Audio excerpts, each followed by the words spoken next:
the people who was bigging you up when you wasn't that girl.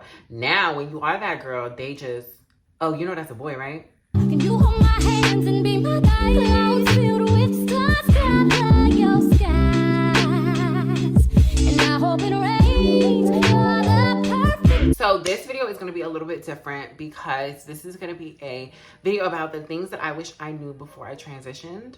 Because baby, there's a couple of things I wish I freaking knew. Number one, I wish I knew how much my body was going to change and how much thicker I was going to get, because I literally said this in a couple of my other videos, but I started off as a size 2. Now I am a size 4 and 6. Not be a lot of people who, you know, are bigger, but like me as a girl who is naturally smaller, I just like blossomed, okay? I'm just going to say that. Like I blossomed. Like when I first started moaning, these arms were not this big. I was not this fleshy. Just giving it up the way I give it up. I just wish I knew so I could mentally prepare and really, really work out. But I wish I also knew, because people did say on progesterone, you do gain weight, but they did not say how much weight you were gonna gain. Like I thought because I was a skinny girl, I was gonna be safe, but I was not. The progesterone really blew a girl up, okay? Second thing I wish I knew on a moan was that you were going to go from having gender dysphoria to having body dysmorphia. Personally, I developed body dysmorphia because these were things that I've never used to think about. I used to have an idea of what I wanted for myself in the beginning of my transition.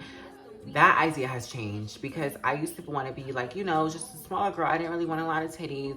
Like I think predominantly this is the amount of titties I saw myself having, and just being wider in the hips. Now, my idea has freaking changed because this body dysmorphia has gotten to the kid. This body dysmorphia has gotten to the kid because I never used to be a girl who felt these things, but you know, it just happens. Like people just, their perception of like beauty changes when you're trans and transitioning, because I used to never want to be like a wide hip, thick girl, like with a BBL, this and that, until I became that girl. Now, my idea of what I want for myself has changed. Like, I have body dysmorphia real bad. But, like, it's like an internal thing because, no shade, the men that I come across, they never tell me, like, oh, you would look good if you look like this. You look good if you look like that. Like, it's in my head, everything that, like, I want. It's never been about men to me because men, no shade, they come over here and eat up everything on its plate. It's never about them. Men have never been a factor into why I wanted to get my body done or why I wanted to have titties, because they're very much gender affirming things to me. Like these are things that I see. Like I would present these things to other people and they wouldn't see them. They don't even hear what I'm saying. Like the men that I've been with, they're like, you look fine. Like you literally look okay. Like I don't think you should get it. Like people would literally be like, oh, you don't need it. But in my head, I do. Okay. In my head, I do. In my head, I want wider hips. In my head, I want a smaller waist. But this is like, because I feel like my shoulders are big. It's not because like, oh, I'm gonna have BBLs or this, BBLs or that, BBLs this, or titties this, titties that, because of social media. No, these are things that I want. Like, I've been wanting extreme body type. It's never been about the male gaze. It's never been about social media for me. It's never been about these things. The next thing that I wish I knew before I started transitioning was the fact that girls are literally haters. Whether it be other trans girls or bios. Why is there so much hate? I remember there was this one situation where I was going to the club, right, and I was just chilling. And when you're a trans girl, you have a like 15 cents. Or you have a 15 cents for knowing when you're getting spooked. So I'm standing there just dancing with my cousin. At the time, I was dancing with my cousin with my other friends. And I'm just chilling and I see some girl like whispering and pointing. Back of my head, I know she's talking about me.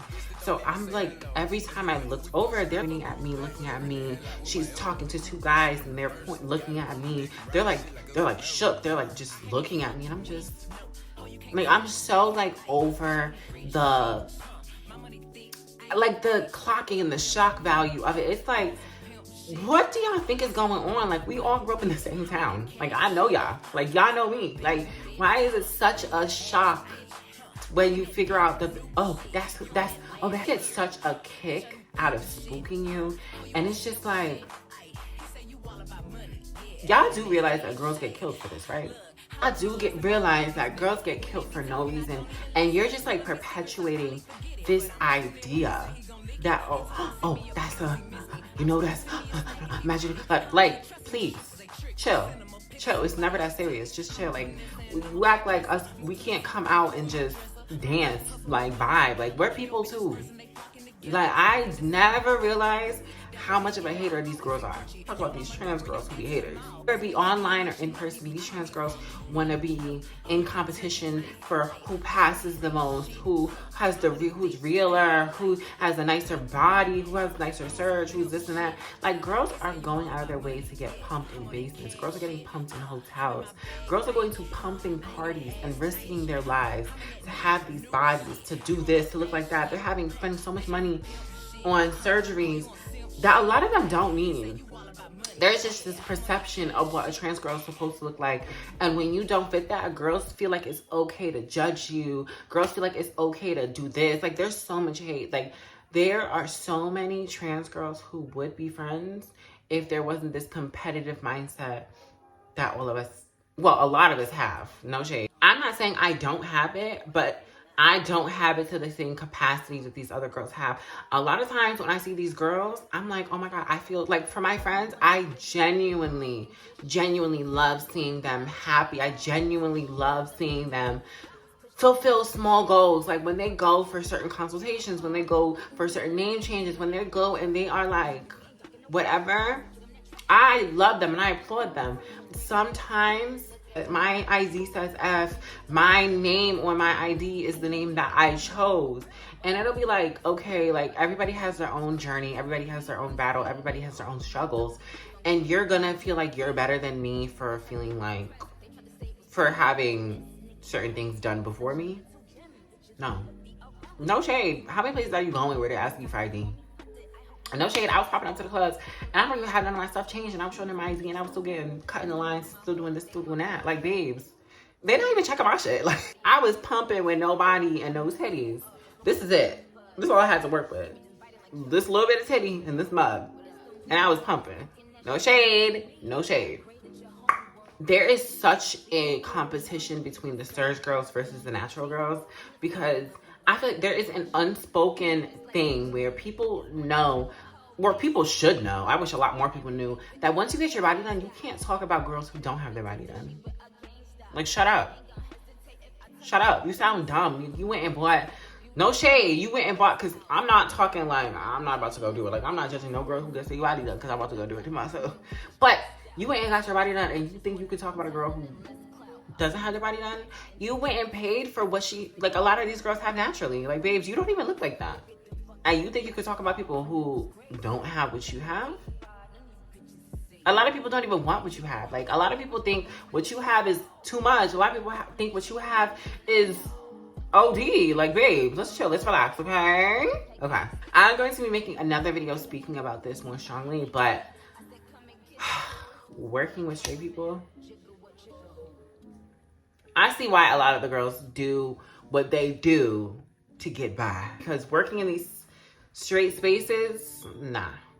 It's a lot, okay? Working with straight people is draining.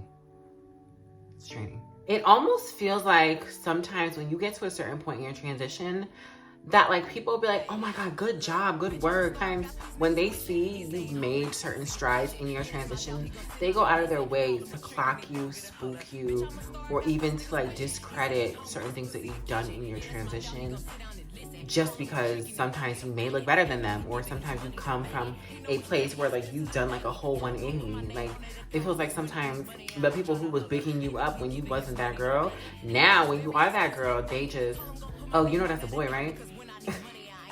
But anyways, yes, I am going to be back with more content, more transgender content. So if you guys like this video, make sure you guys subscribe, stay tuned, because I will be back with more videos, y'all.